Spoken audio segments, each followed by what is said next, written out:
दिवसीय जो प्रोग्राम है स्थापना दिवस का, इसका उद्घाटन हो चुका है। आज के सत्र में जो प्रोग्राम है या जो भी कहना चाहेंगे बता दें हमारे दर्शकों को। उद्घाटन हो गया है तो प्रोग्राम ओपन हो चुका है।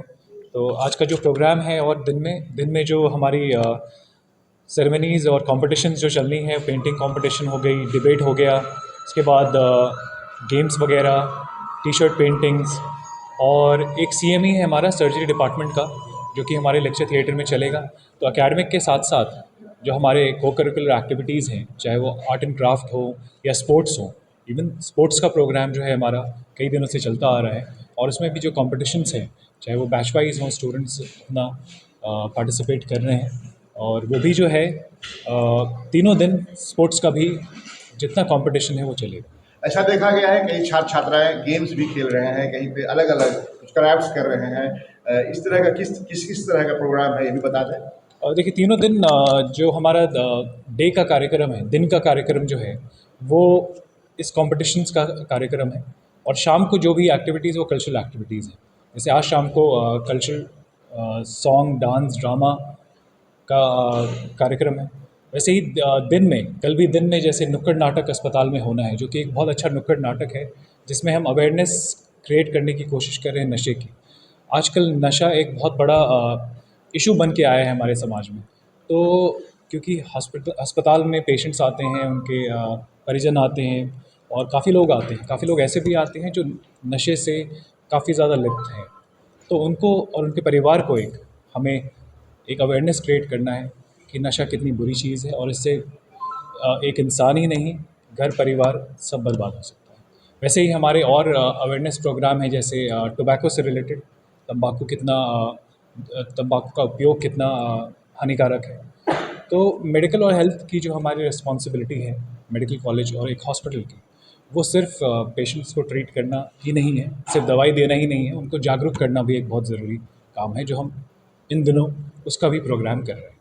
सर एक सवाल आखिरी कर लेते हैं। मधुबनी मेडिकल कॉलेज और हॉस्पिटल जब से खुली है तब से आज तक कितने बैच निकल गए हैं और कौन सा बैच अभी चल रहा है, और क्या पीजी का भी शायद मिला है ग्रांट, आपको जानकारी दे दें। जी, 2019 में पहला बैच एडमिशन 150 का हमारा आया था, और वो जो 2019 का बैच है वो ऑलरेडी पास आउट होकर निकल चुका है, और वो अभी इंटर्नशिप कर रहा है। और 2020 का जो हमारा बैच है वो भी उसका भी एग्जामिनेशंस बहुत जल्द मार्च के महीने में होने वाला है, तो वो भी हमारा पास आउट करके निकल जाएगा।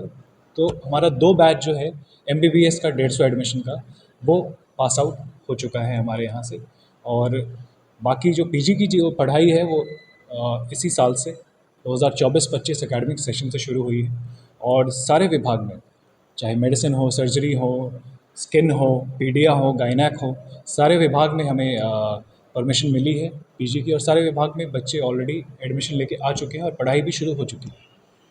और मधुबनी जैसे शहर में जहाँ लोग बहुत जागरूक नहीं हैं, वहाँ आपने मधुबनी मेडिकल कॉलेज खोला हेल्थ को देखते हुए, तो उस समय का संघर्ष आज कितना आपको सफल दिख रहा है?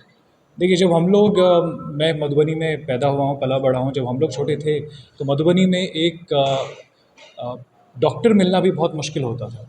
अगर कोई इमरजेंसी आ गई तो दरभंगा या पटना से पहले आपको कुछ ऐसा हॉस्पिटल का सेटअप नहीं मिलता था।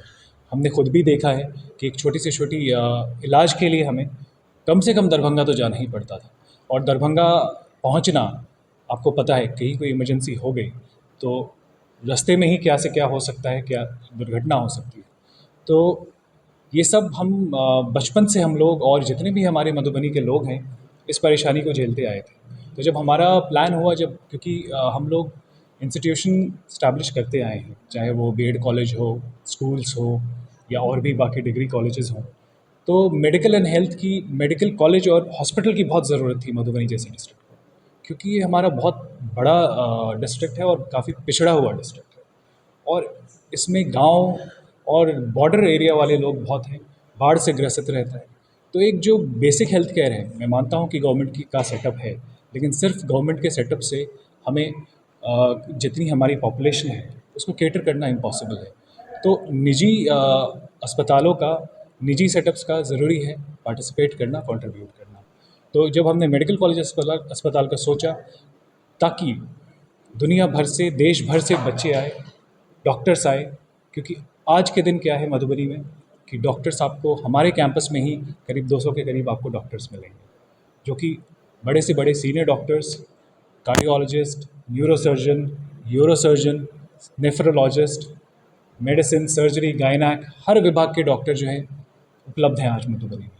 और जब हमने उनको अपॉर्चुनिटी दी तो वो बाहर भी प्रैक्टिस कर सकते हैं, और बाहर भी जो पेशेंट्स नहीं आ पा रहे हैं हमारे कॉलेज तक, अस्पताल तक, वो अपना इलाज बाहर भी, जो अस्पताल इनकी देखा देखी जो अस्पताल आ रही है और उनको कॉन्फिडेंस मिल रहा है कि, क्योंकि डॉक्टर्स लाना बहुत मुश्किल था बाहर से, दूर दूर जगहों से, जो कि हमने किया। और ये एक बहुत बड़ा चैलेंज था, और इतना बड़ा सेटअप करना, क्योंकि सबने हमसे कहा था मधुबनी में ही क्यों, पटना में कर लीजिए, मुजफ्फरपुर में कर लीजिए, बड़ा शहर है, आपको ज़्यादा रिटर्न आएगा। हमने कहा रिटर्न की बात नहीं, हम यहाँ के हैं, यहाँ पले बड़े हैं, और यहाँ पे जो हमारे चेयरमैन साहब का विज़न था कि इसको मधुबनी ज़िला में इस्टेब्लिश करने का, तो वो हमने किया इसको।